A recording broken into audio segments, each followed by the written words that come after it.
Hi, welcome back to the podcast. In this episode, I'm talking to Lee Dunkley. Lee previously served with the Royal Artillery, serving in Northern Ireland, Iraq and Afghanistan. Upon leaving the army, Lee joined the MPGS, but was later medically discharged due to an injury that he acquired while serving. Things took a turn for the worse due to mental health problems, which he discusses in this episode. Not all down to the army, but some are.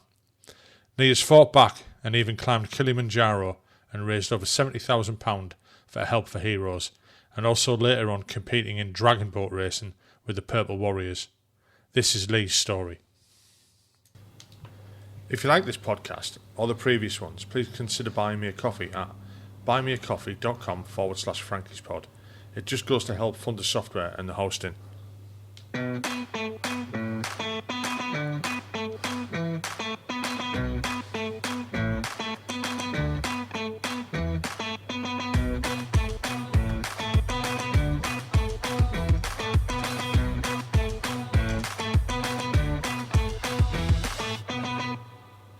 Hi, and welcome back to today's episode. Today I'm talking to Lee Dunkley. Me and Lee served with each other in 3-4 battery. A long time ago.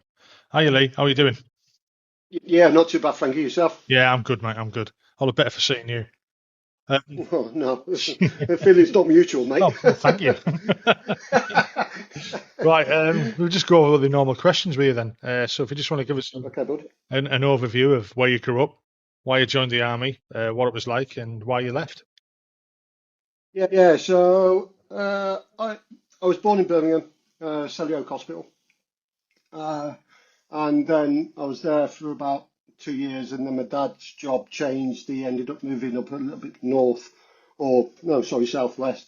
Ended up going over to what was it, London, and then we moved up to Bristol, and then up to Yorkshire, and then up to Manchester. So growing up was a bit of a mixed bag. In all honesty, I think I knew more postcodes by the age of 8 than what I did at the age of 18. So it was absolutely crazy. I didn't really get a chance to settle down wherever we were because we was always on the hop every 2 years. So, but I lived up in a nice house. We had dogs, cats and everything else like that. It was perfectly normal life up until one point, and I'll come back to that point a bit later on in this podcast. But I think after moving around and that, I couldn't settle. I always had itchy feet, and I couldn't put my feet down onto something permanent. So I thought, well, why not join up in the army? They move around a lot. So I initially joined up in the infantry in the Duke of Boots Regiment. And my training was based up in, ironically, Albemarle Barracks, the only place that I wanted to get rid of, for the rest of my life, because it was a shithole. But yeah, I think, doing that year basic training and getting out, because I just didn't get on with the infantry. I thought, being a trench technician for the rest of my life is just, it is, there's no prospects there, unless you want to be a gardener. And yeah, so I got out, joined back up in 1992 because I thought, well, hang on a minute, my feet are itching again, and I need to be on the hop again. So I joined up in the artillery. Reasons for that, I really don't know. And I still question myself to this day, as to why I joined up in the artillery. But I thought it was quite diverse, and sort of there was loads of avenues to go at. So I joined up in 1992 at 17 Training Regiment down in Woolwich. Did a basic training down there, and unfortunately I was posted to. Well, no, I say unfortunately. Fortunately, I was posted to 5 Reg over in Dortmund in Germany, and we spent a good year out there. Absolute crazy year because they were just recovering from a Cyprus tour and stuff like that at the time, and we was like, it seemed like we was on the piss all the time. Yes, Germany. Yeah, yeah, cheap fags, cheap booze, and everything else like that. And I was quite a fit lad when I went over there, but yeah, that sort of dwindled a little bit. But a funny story from that was we went over to Legoland. I think we went out with P Battery, and we went out to Denmark, which was the candlelight parade out there that they have annually. And we went out there, and it was just absolute chaos. There was, HQ battery and P battery out there. Uh, One guy nearly got, extradited over there because ended up filling someone in. I'm not going to mention any names. We got kicked out of Legoland for nicking all the Lego and trashing the place. I As you do. think, yeah, yeah. And we ended up marching out of Legoland as a squad, thinking, where is your Lego gone in our battery bar? Absolutely crazy. We ended up hanging the BSM's number 2 trousers on a big, high wire. I don't know who did it, but it was like he couldn't find them, and he ended up looking up one day and went absolutely ballistic. Yeah, I can imagine. He was only a short lad as well, so he was never going to get him. People's, you used to wake up in the morning and see people in hedges and stuff like that around the camp, changing the Danish flag for a Carlsberg flag. It was an absolute good crack. It was one of the best times, of my army career, I would say. And I had, a fair few, throughout my tenure in the army. And then I was plotted back to Catterick, where we went to. Once we kicked the RAF Reg out of Mile Barracks, we moved in there. Yeah. And then then we got plotted out to go to Ireland. I was in Besbrook for 6 months, 94, 93, 94, 95 tour. Coming back there, that was a good tour. Exciting, especially for a young sprog. Yeah. I was quite lucky actually because, when you join up, especially these days, they don't go anywhere, for at least like 3 years or so. But I was quite lucky to get there within sort of 2 years, and, it was a good experience, it made me grow up a little bit. Yeah. Get out of that sort of, teenager thing. And, once you've done a tour of in Ireland, it was like, yeah, that was it. I'm a proper soldier. I went out there to do whatever I wanted to do. And whatever I joined up for. It was at the time, it was like, that's all there was to go. I mean, the other tours were what? Cyprus, which was really just I wouldn't say call it a Mickey Mouse tour because people did get hurt out there sometimes. Mm-hmm. But it wasn't, you didn't look at it and think, yeah, that's a proper tour. And like I said, in our time then, there wasn't anything else that was, a bit alley, as you would say. It was, but Ireland, yeah, I mean, I did my first tour of Ireland in '88, and it made me kind of grow up. It was a maze tour, so it wasn't as exciting. Let's say it was quite boring. We ended up doing a maze tour in 97, 98, I believe. And it was just when they were throwing everybody out the prison, really. It went around Bobby Sands's, sort of cell. Had a good look around some of the cells, and it was a good informative tour because I told you about the dirty protests, I told you about blanket protests and stuff like that, and I actually go online now and look at the history of Northern Ireland and where it's gone to where it is now and stuff like that, and it's changed so much. Yeah. As in the way that it's gone from sort of political fighting to drugs and drug lords hanging around Belfast and everywhere like that. So I mean they always were anyway. It's just that everybody knew that it wasn't just political. The IRA, the UVF, the lot, they were all gangs, and in the end they were gangsters. They weren't as political as they're made on most of the time. Yeah, I think they just used it as a backdrop, didn't they? Just as a scapegoat to get done what they wanted to get done over there. But yeah, anyway, going back to my boring story. Yeah. Uh, yeah, so we recovered back from Ireland. I went. I think a few of us went. Got sort of drummed into the BSM's office to say that we was posted up to 3-9 Regiment because they were recovering from Germany as well. Yeah. And I was like, but I want to stay here. And he says, well, we've got to send some people, so you're off. Unfortunately, I think there was me, Stretch Hopkinson, and a few others. The names escape me.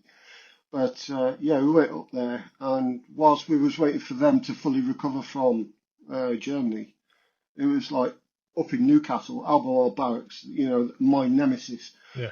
my army career. But it turned out to be a good couple of months. Like, it was, yeah, we went out, experienced the put, Yeah. uh, and the rotating slags. I mean, rotating dance floor. Yeah. Uh, yeah, so once the regiment fully recovered from from Germany, it was like down to exercises and stuff like that, and yeah, we went out to Ireland a few times during that time between '96 and sorry, we went out to Cyprus in '96, uh, and that's when two of the guys got shot from a 5.7 battery. One got shot in the arse and one got shot in the arm because there was a big protest at the border. Yeah, I remember it. So Yeah, yeah, I remember that. that was absolutely fucking crazy day. That was. It was warm, hot, sweaty, and everything else like that, and it was just like everybody just seemed to be everywhere, and yeah, you had numpties in a fucking helicopter, waving different flags about than what they should, waving a UN flag about, just attracting, it was like red rag to a bull, and I was lucky the helicopter survived and the officer in it. Uh, so yeah, from then we got back from Cyprus.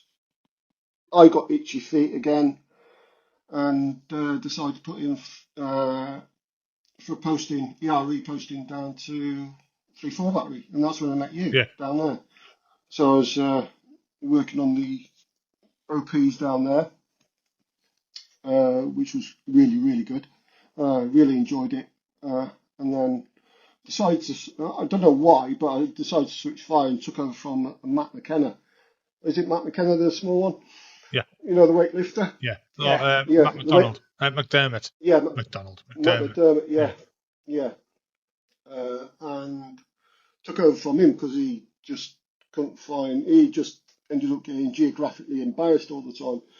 So I took over from him, and then did that for about a year, and then got posted back up to 3-9 Regiment, and I was like, all right, okay, this is it, this is my life up here now. It started when I was 16, it's probably going to finish when I'm fucking 36 or whatever it is. But yeah, yeah, and that's when it started to change, because when we went out to Ireland, we went out to Belfast in 2002, and I was supposed to have gone with 132 battery, but I ended up going with 5.7 battery. So we was based out of North Belfast, and we just ended up doing VCPs for fucking 6 months. You know what I mean? And it was bonkers. It was like one of the, I can't remember his name, but one of the platoon sergeants ended up going out there and ended up reporting, a white shifter running down the roads and stuff like that. It was all crazy. He ended up breaking the search dog. This, called him Captain Fuck Up. So, so, so yeah, we did that tour. We come back and 5.7 battery were arms plotting back down to Larkhill. And I was like that, right, okay, do I stay or do I go? I don't like Albemarle barracks, but I'm between the devil and the deep blue sea here. Yeah. But I was really cheesed off a 132 battery at the time because I really wanted to go out with them, to Belfast, uh, and I don't know why to this day, but I did. So I turned around and says, well, if I'm going out to Belfast or Ireland with you, I want to go down to Larkhill and do the arms plot move. And when things are, you look from the other side of the fence and they seem greener, but they're not. Yeah. I think this was the start of the catalyst that actually, sort of threw me into, I don't know, a different world, I would so to speak, And I will go on to that in a minute, but we ended up arms plotting down to Larkhill. We kicked 7.4 battery out of theirs, and we moved into theirs. Did a couple of exercises, bits and pieces, and then we was told we was going out to southern Iraq in 2003, 2004. So we got out there, and it was bits and pieces happened out there, but not a lot, I would say. It was interesting because we were based down in Azabaya port, and you probably know that from when you went out there with the first lot. Yeah. So there was a couple of hiccups there, RTAs on, as you come out of Azabaya port, you go up on the main road up to Basra. Yeah. And then you got the big roundabout there, and you got another 3 Moss roundabout, we used to call it. And for some reason, the Land Rover went off, and everybody was everywhere, and there's like loads of people everywhere, and it was like, what the fuck's going on? So we got recovered, luckily enough, and then and I smashed my back up and stuff and bits and pieces, but I managed to. I was lucky enough to sort of stay in the army, even though I had my back smashed up, and it wasn't apparent up until later on in back in 2016 as to how much damage I actually did do to my back, and basically it was that was a career ender. Yeah. Anyway, I'll go back to that in a minute.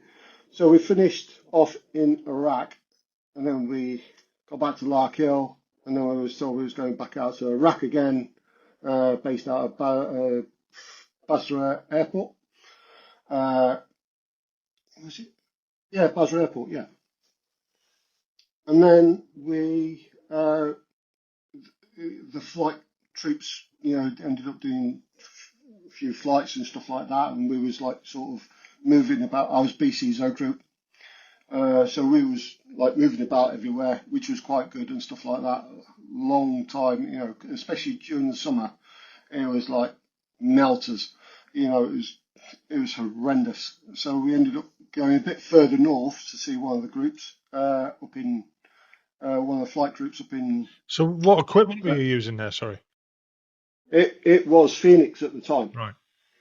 Yeah. So we was using they were using Phoenix, and we went up there we was told that we'd be sort of departing Iraq at this certain point, but our tour got extended by about 2 months because of another battery in 3-2 regiment, couldn't get out, or they couldn't get them out soon enough.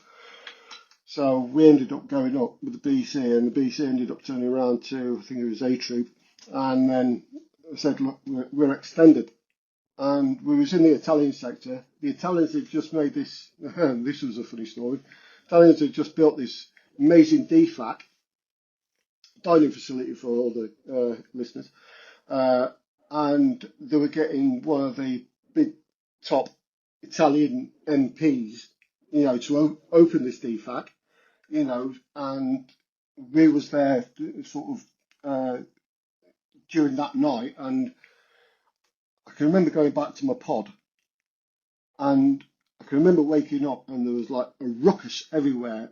Everybody was kicking off at one another. I found out in the morning that this DFAC got absolutely smashed to pieces. They ended up getting pissed. on all the wine that was in the fridges and stuff like that. So we ended up getting kicked out from Nazarene, I think it was. And funnily enough, yeah, yeah, funnily enough, we weren't sort of extended. They wanted us out of Iraq. So yeah, so we come back from there, and again back to the normal, regimental cycle of crap and duties and piss ups and other duties and more piss ups. And anyway, so 2006 we got told we was taking over from, I think it was 18 battery in Afghanistan. The flight troops are obviously going out to bits, do the bits and pieces and stuff. It was in between us having Phoenix and going over to Hermes 450, Yeah. and we had the mini UAV at the time, the Desert Hawk. So they were getting all that in, and I was based down in Kandahar as UAV liaison officer, me, and yeah. So apparently I did quite a good job. While they were still using NUAV,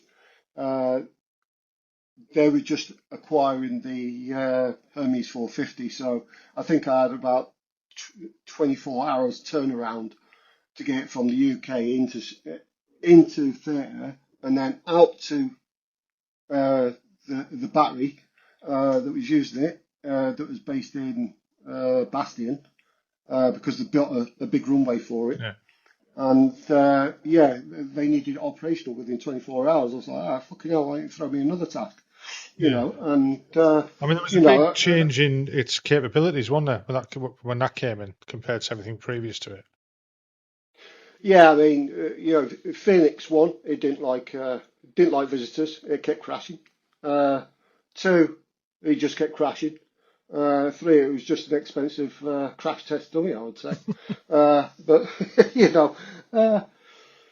but no, it was the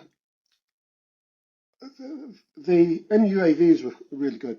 They were quite reliable and stuff like that. But it was the spares. Seemed to be all over the place. It was like you had to send one MUAV off, but it had to get fixed in the US to be sent back to over to the UK and then back out to theatre and stuff like that. It was just a cake and arse, sort of organisation of acquiring, spares for a system that's, working perfectly well, especially for all ground forces and stuff like that. It probably saved a hell of a lot of lives. But yeah, but the Hermes 450 was a good system. I don't know whether they're still using it or they've gone over to Watchkeeper now. I don't know, but yeah, it was good. So we recovered from there. I just had enough because I'd just been on 3 tours at the time on the bounce, more or less, and everything was just going south. Honestly, everything was going absolutely south. I couldn't, I felt like I'd lost control of everything at that point in time. Anyway, so I said, okay, why not go back up to my nemesis, Albemarle Barracks? So I went back up there to find out that, yes, I'm going out to Iraq again, the following year. I was like, for fuck's sakes. Here we go. So we went out there, did 6 months, and to be honest, mate, when you've had that much operational exposure, you become tired a lot. Everything sort of goes wrong in your life, and especially relationships and bits and pieces. You seem to lose touch on reality. Yeah. And I know now, after sort of interrogate my own mind as to why I was being so itchy feeted, if that's a word, itchy footed, and then yeah, we recovered from there, and about a year after we went out to Afghanistan again, and that was it. I was blown, and that's probably why I went into. I can remember coming into your office Yeah. and said, "Have you got any postings?" you know, Fucking hell, you just got here. yeah, exactly. Yeah, yeah. So, so yeah, I was like, right, I need to do something. I can't just keep going on tour and forgetting the other part of my life that I should have been having. And if it wasn't for all these tours, then maybe I would have probably, I would hoped to have got a little bit further in my career, rather than, just getting out as a sergeant. It was like, uh, uh, I would have hoped that, I would have had a lot more exposure within the regiment, you know, within the home regiment, you know what I mean, rather than Yeah. being away on, with batteries and stuff like that. You can have all the, uh, you can have all the reports, all the good reports, operational reports as you want, but if they don't see you back at camp, you fucking had it. Yeah. And that was the ironic thing. It was like, okay, well, if they're going to keep sending me away, I might as well. And I became addicted to going away. Uh, and so I went down to Larkhill. I went down as MLRS detachment lead down there. I picked up Stripey, and then left as a Stripey in 2014. When I transitioned out of the army, that was weird because it was like, not like a normal one where you have like, back dine outs and you have dine out after dine out after dine out after dine out. It's like, okay, I've got one dine out and that's it. I say goodbye forever, really. And that's what it is. You go in, you get in the army, you make all these friends and stuff like that, and then you come out and you got what, one, maybe two people that you keep really, really in touch with. Yeah. And I don't know whether that's more of a confidence thing or whether it's just a fact of life where you just lose touch. If they can't be bothered, and it's like if they can't be bothered to keep in touch with me, I can't be bothered to keep in touch with them. And I found that a lot with ex-work colleagues. Yeah, we'll keep in touch and yada yada yada. And it's like, I haven't fucking heard of you. And you're probably the first person from 39 I've seen for the past 10 years. You know what I mean? It's like, and what an ugly face. Yeah, but hey, it fits the camera well. Jesus. But yeah, I know what you mean. Literally. Yeah. It's a good job you're fucking down there, mate. I'll tell you what. Yeah, no, I know what you mean. I was exactly the same when I left. You just think, I think it's a shock as well going into Civvy Street that you're like, fucking hell, what's happening? And it is a different world. I did 27 years, so it was a big fucking shock to my system. But yeah, about keeping in touch with people. Like we were saying before we started recording this, I'd not spoke to anyone in 10 years. I'm not spoken to you. No. I'm not, since I left the army in 2012. You left the regiment before that, so I hadn't seen you since then. And if it wasn't for like the odd things on Facebook and stuff like that, you wouldn't know what people are up to, or you just lose contact, and it gets to a certain point where it just feels normal that you're not talking to each other at all, or talking to your mates, and you just leave it at that. And then sometimes it's harder to try and make contact again. You know what I mean? Mm-hmm. But it's a fact of life, and it is hard, and it does affect you, I think. It's a lonely old world out there as a veteran. Yeah. There's all these charities and stuff like that, and charities are great for helping people and stuff, but they don't help with, friends of who you spent like the last 20 years with, or that you've been in close contact with. It doesn't help in that way. And I suppose the only person that can help is yourself. You've got to put yourself out there, but you would have thought if friends would have been friends and stuff like that, they would have like maybe come forward a little bit more than anything else. it's hard because you get friends that are still serving, and you're out, and you're trying to keep in touch with them, and it's like you've got to keep up with their sort of, you know, their movements. And it's really, really hard to keep in touch like that way. Yeah. And I thought to myself, well, no, this is exhausting, and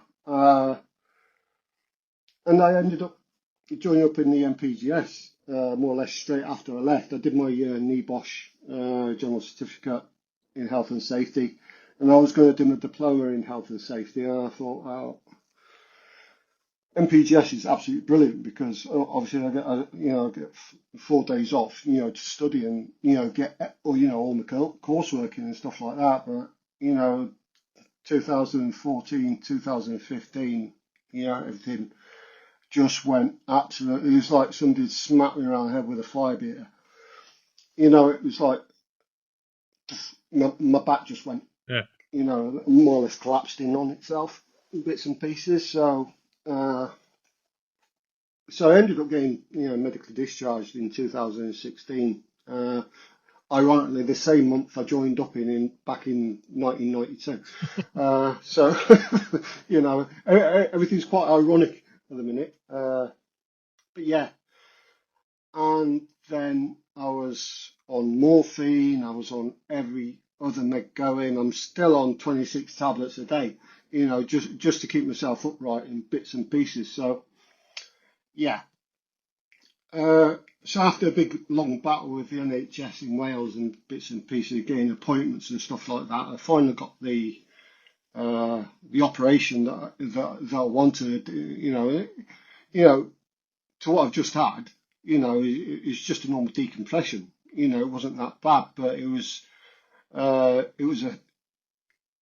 partially severed my S1 nerve going down my leg, so I've only got partial feeling in that. Right.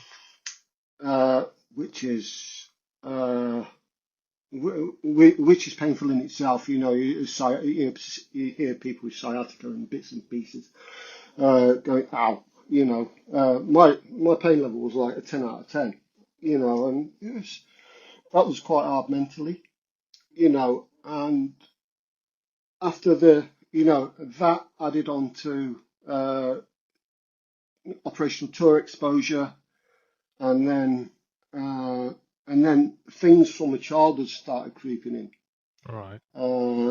So I can't remember whether I may have mentioned it to you, years back when I was pissed.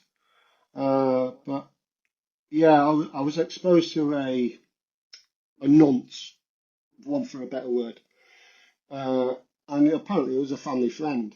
And I was like, fucking hell, And I was 7 years old, and he trapped me in his room and raped me. Hell, mate. When I was 7 years old.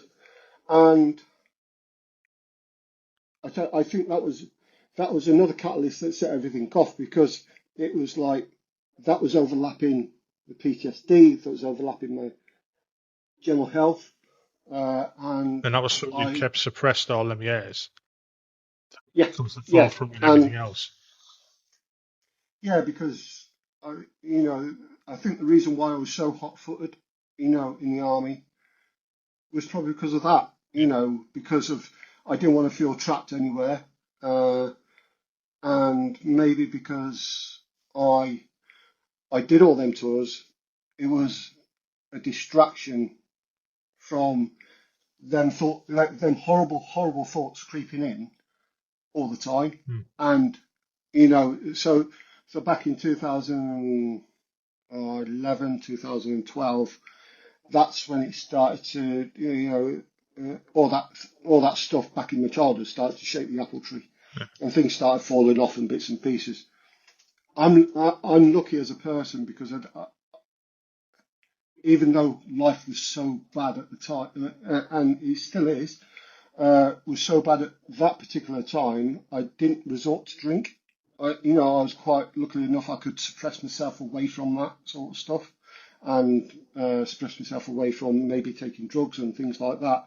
I just didn't feel like I needed to go down that route. I felt like I could contain it, Yeah. but there was no way it was bursting from the seams, and I couldn't file it in chronological order. I couldn't file it, sort of sensibly for me to handle day-to-day basis. And I can remember I kept it so quiet that I think it was last year I only told my dad about it. My old man, Yeah. and he's 74 years old, and he's like, well, why didn't you tell me about it? Well, you'd already exposed me, you know. Is that why me and you don't get on? Well, probably because I'm sort of in resentment that I was pushed into a position that I couldn't get myself out of when I was and I was only 7 years old. I didn't know what was right and what was wrong. You know what I mean? This guy forcibly pushed himself on me, without me, I didn't have the strength to fend him off. I did my bloody hardest, but, I just didn't, I was 7 years old. And I think that's a prerequisite to, what I am now. I like to be, I try to be as physically strong as possible. And I think it's because of that. I think it's because of, I can only control what I can control. And, I've got to put myself in a better position to do that. You know what I mean? So, So defense mechanism, yeah. Yeah. So all them elements, just sort of, blew me away. And, I think before my operation, Health Heroes was going quite strong. And, I quite like the charity at that particular point in time. And, I always throw £1 in the bucket, no matter how, sort of, how brassy I was. But I always managed to, throw some money in and stuff like that. And being a whiz veteran, you got pushed over to Health Heroes and stuff like that. And I can remember my first visit there, and I went away on a, sort of a activity week, so to speak. And, I was blown away. I was blown away with the amount of companionship, the amount of, amount of people that are very sensitive towards you and stuff like that, and care for every need and bits and pieces. And I was like, oh, wow, why isn't it like this for the veterans all the time? Yeah. Or in the army. But yeah, or in the army. Why is the army not preparing essentially the veterans for civilian life more efficiently, rather than sticking them on a course how to write a CV that's going to be fucking completely wrong anyway, for a week, and then hand in your ID card and say, ta-ta. It was, it was just so overwhelming, and being on the amount of medication that I was on, I think it was more overwhelming than what I actually ever thought it would be. Anyway, so I was introduced to the Health Heroes and the sports and stuff like that, and a thing came up on one of their social medias to go up Mount Kilimanjaro, and I had 3 discs that were popped and partially severed S1 nerve, and I thought, well, I'll put my name down for it. It's worth a go, and I'll do a bit of fundraising in between. And not for 1 minute did I think I would be selected, to go out there. I was like, absolutely amazing, great. So good on you, mate. Yeah, so we raised about £74,000 between the group of us. Wow. For Health Heroes to go to Kilimanjaro, and I can remember being at base camp before we absolutely summited the early morning after, and the medic was like plying me with tramadol and sort of morphine and stuff like that, just so, because I was so determined to get up that mountain. At the time, my father-in-law was, bless him, he was dying of cancer, Ron, and he's the one that pushed me. He's the one that actually said, look, do your best, go up there and do it. So I knew full well that, he wasn't going to live long, and, we knew the prognosis. So I wrote on a shell, drew the Welsh flag on there because he was proper Welsh, this guy, absolutely salt of the Welsh earth. Yeah. I wrote the distance from Wales to Kilimanjaro and, his date of birth and stuff like that. And my mission, if anything, was to get up there and put that shell on the summit of Mount Kilimanjaro. And I'm glad I did it, because, it wasn't more for me, achieving something, because I sort of knew in the back of my mind that I could do it. It was just physically, was I able to do it? And then that, it's weird. That one item can push somebody so much. I even, try and fathom it out, but I can't. It's like, wow, it's so powerful. And that's one thing I wanted to do. If anything in my life, and if anything I was going to achieve something, I wanted to achieve something so powerful like that. To get up there, 5,867 meters or whatever it is on top of the Kilimanjaro and place a shell in honor of my, father-in-law. But in between that, I was approached. Something came up on another social media site with the dragon boating, and I was like, "Hell's dragon boating?" So googled it online. I was like, I'm not going to do that with my back. I was thinking, I've seen, Yes, sort of turned it off. But this guy called Nigel Bedford and a guy called Paul Cutmore and Vaughan Collins, just to name a few, they were the brainchild of Purple Warriors. And they came up whilst they were paddling for Great Britain. I can't remember, Italy, I think it could have been. They got together and said, look, wouldn't it be awesome, to get a team together of ex-servicemen that have been injured or impaired through military service in a boat and paddle, and obviously, that sort of, grew arms and legs, and they started having launch events in and around the UK. And I tell you what, I've never been around so many inspirational people in my life as what I have around, a group of people that think they can't do something, but they'll do it anyway, just for shits and giggles, no matter how much pain or hurt they're in and stuff like that. And dragon boating it's not an easy sport. It's probably the world's fast growing water sport, as we speak.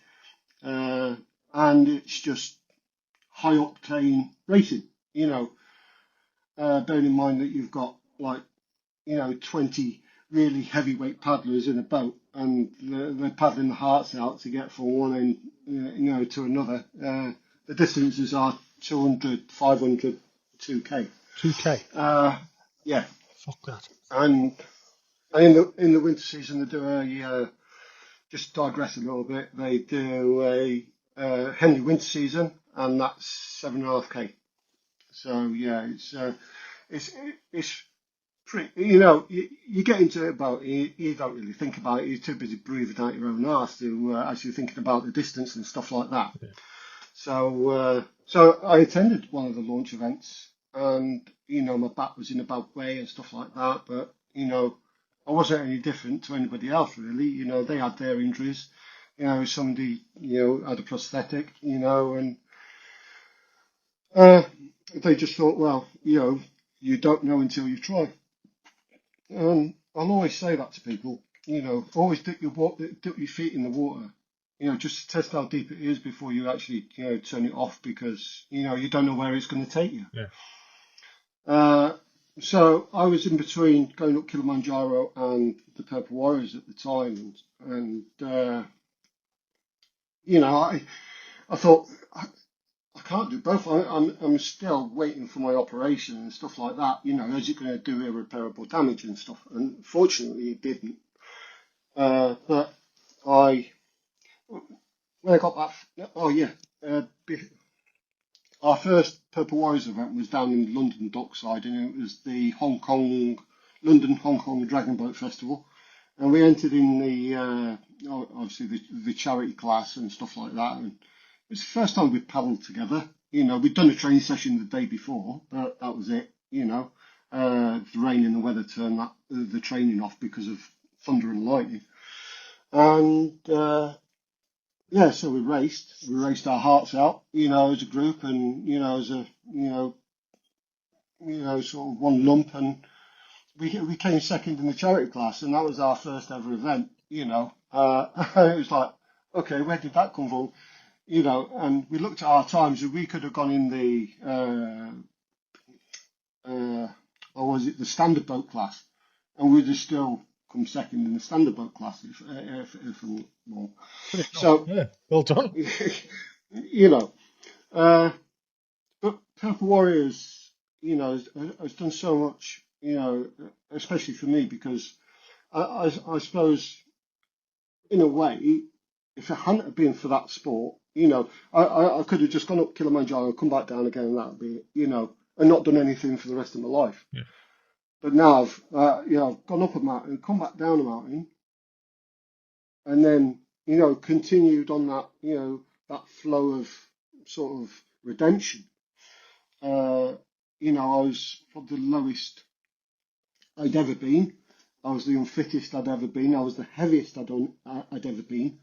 And the only thing that could control it was to have that focus. And that focus was Purple Warriors at the end of the day. And, to be honest, people have come and gone. I suppose it's like that with every team, on the planet. People come and go and stuff like that. People find other, ventures and bits and pieces. But as a charity, it was like it was in between a charity and a good competitive crew that raced against able-bodied people, and we was all disabled in the crew. I'm now disabled, and I think the important message I want to send out was or is the fact that, one, you don't know until you try, and secondly, it's always look for something different. Always look for some other inspiration in your life, to take you over and to take you over to the next level. And it was, I class myself as a relatively experienced paddler now, but coming from a beginner to relatively experienced in such a short time has taught me so much. I've come out of my shell a lot more. I've become more animated. I've become more, more vocal. Yeah. The next event for Purple Warriors was the Hong Kong Dragon Boat Festival in Hong Kong Harbour, and we went out there as a crew and stuff like that. And we went out, at first we was going to race in the charity category with the others around the world, and you've got the PADs, which are the Philippines Adaptive Dragon Boat, crew. They're the fastest crew on the planet, and we came. I think we came third in that, but we've been racing in all the other categories beforehand, so they'd only been racing in the charity category. But I'm not going to take anything away from them. I'm not going to take the gold away from them. No, they can have the gold, but but He's held your own. You held your own against them. Yeah. And I think we've always held our own. We've gone to domestic competitions like the Nottingham, the yearly Nottingham competition, which is held every September, ironically on my birthday, and because I always get thrown in the water, and we race against other boat crews, throughout the UK, and we've held our own against them as well. So is it becoming quite a big sport in the UK? Because, I mean, a lot of people probably might not have heard of it. There's one up in Teesside, Right. Powerhouse Dragons. That's run by Alison, who's an ex-GB coach. Very good crew. The sport has been in the UK for quite some time. It's just that it's only started coming out and becoming more, more to the forefront of people's minds.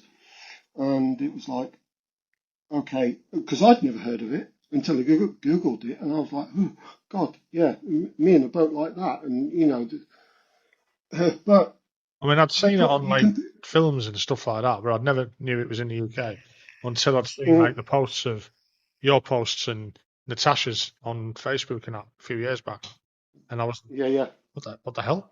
There's, at first I thought, what the hell? What's that doing in the UK? And the second was, what the hell's them two doing sat in a dragon? And I was quite, what?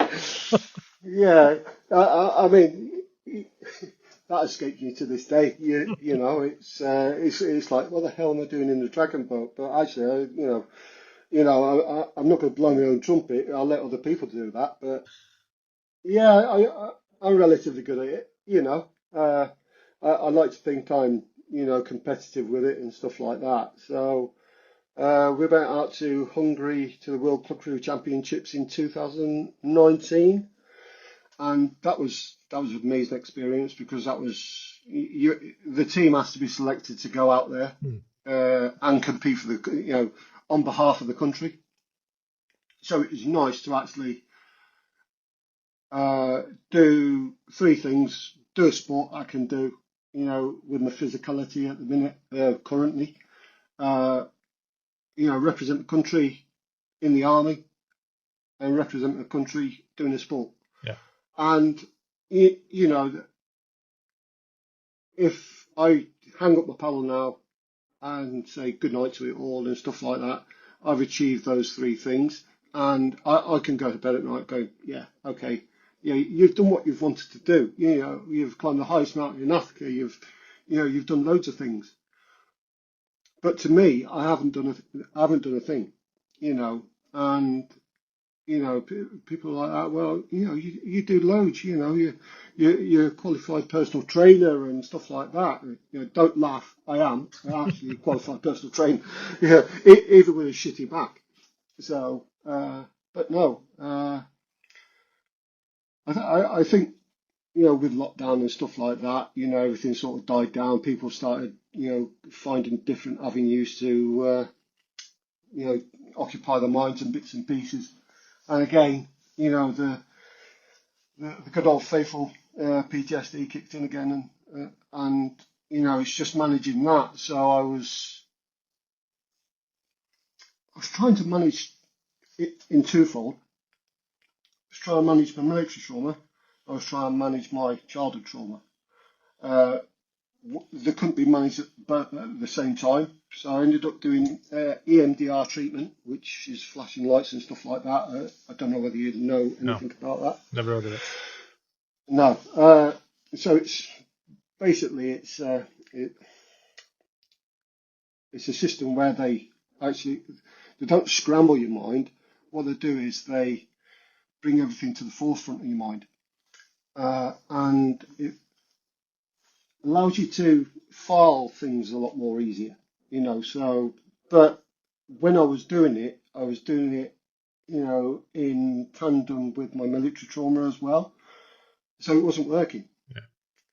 Yeah. 6 months after, again, I did rock bottom and stuff like that. I just didn't know where to put myself and bits and pieces. And, it was during lockdown and it was really hard. I think I went through a year and a half of, mental treatment.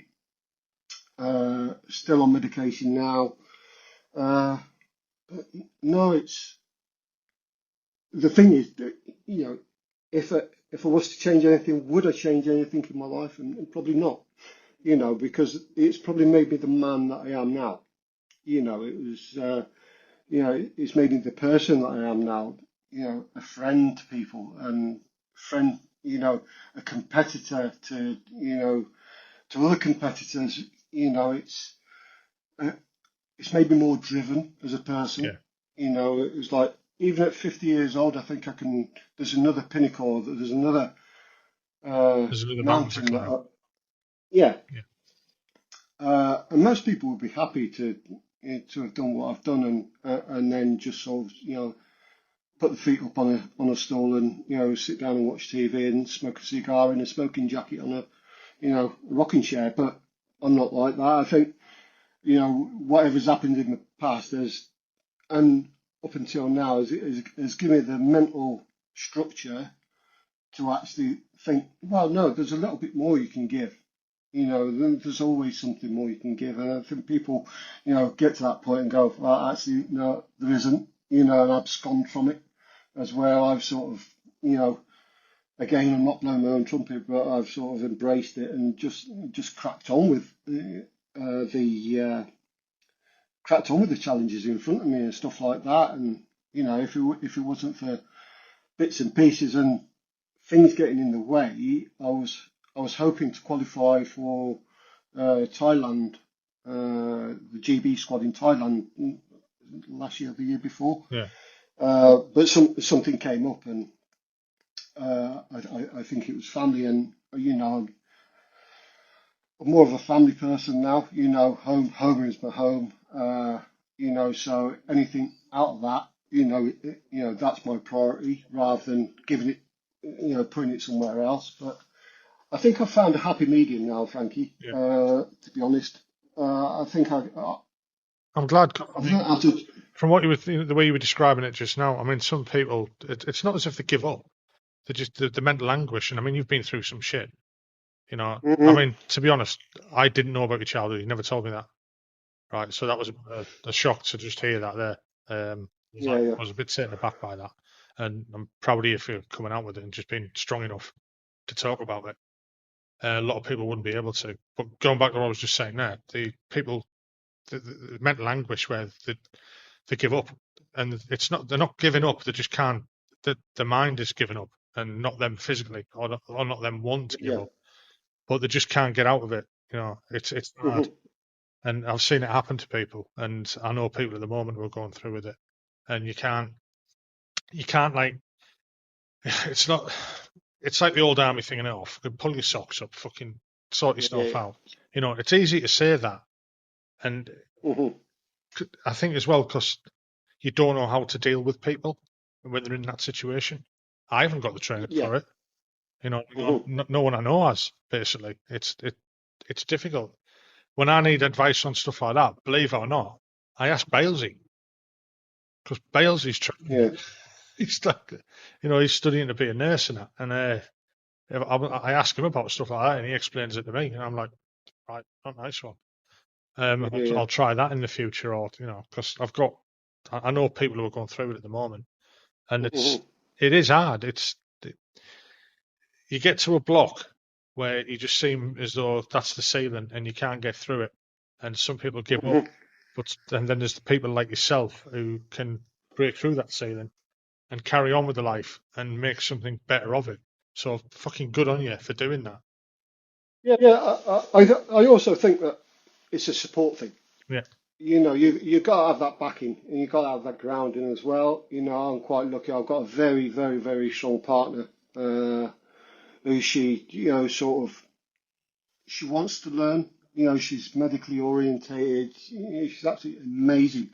And she's not amazing just to me. She's such a support network to the rest of, I would say, because Purple Warriors is my family as well. Yeah. She's amazing to them as well. She's a good agony aunt, to other people.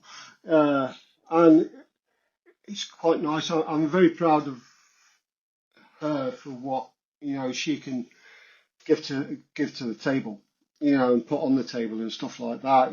She's an amazing friend to, a couple of wives out, the Purple Warriors and stuff like that. And it makes our job a little bit easier because when we're on the water, all we're concerned about is doing whatever's best for the boat and paddling for each other in the boat. Yeah.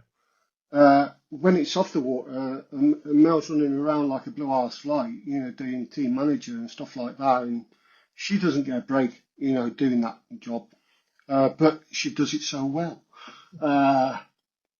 And I think that, having that family and having them type of people that are orientated around your sphere of life, I'll call it one for a better word, they support one another, and that's the beauty of having a charity team like the Purple Warriors.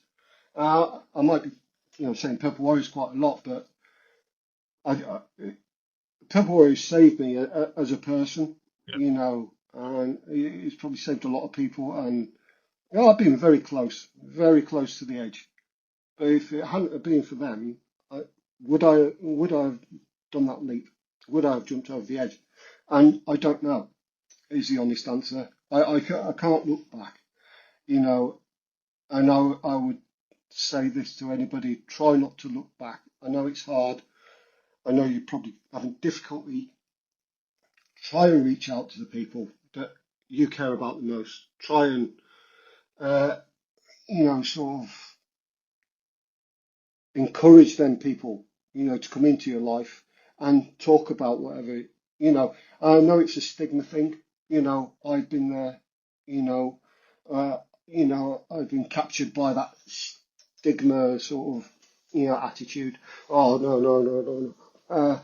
But no, come out and speak to the family, because one, your family cares about you the most, and they're the ones that can pull you through at the end of the day. And Purple Warriors, pulled me through. It's pulled myself and Melanie through as a couple. Yeah.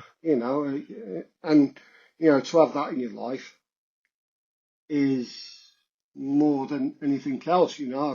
I've probably gained more friends doing that than what I did 23 and a half years in the army. Because they're the ones that are around you. They're the ones that know you the most. That's your family now, yeah. Yeah.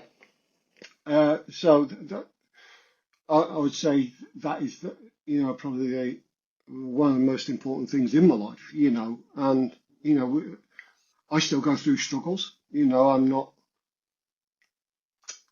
not fixed by no means. I don't think anybody is. PTSD is a strange thing. It's like a normal reaction to an abnormal situation, and I think I managed to get over that a little bit. I was going to say, I don't think anyone fully gets over it. No. I managed to put it into context, and I managed to, sort of try and file it the best I can.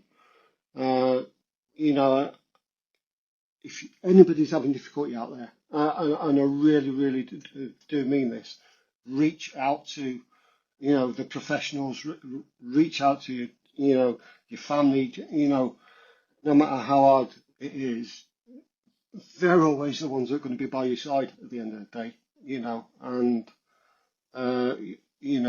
obviously I paddled with Natasha Telfer, who you probably served with, and she's become a really, really good friend. She's gone through struggles and bits and pieces, but you know what? She's carrying that charity through like like a demon. And that lady is so intellectually sound. I don't know anybody like her, to be honest. And I think the more we can support her, the better it is. And obviously, the charity supports us. I mean, we'll have to get Natasha on here. You'll have to. Oh yeah, she's got to come on here and advertise and push the virtues of the Purple Warriors. Yeah. Where do they get the name from? Right then. So if you combine all the colours of the services, the Army, Air Force, Navy, you get the purple. Right. Obviously, Warriors. We go by a mantra: Destiny, Struggle, Achievement. And everybody sort of encapsulated by that. Them three words: destiny, struggle, and achievement. Our destiny is probably is to Dragon Boat.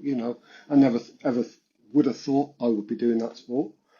The struggle is every day, and the destiny is whatever we choose to be our destiny at the end of the day. So yeah, it's such a fantastic charity, and we started the Purple Warriors sort of physical well-being sort of side, and I'm edging up on the physical training side and bits and pieces.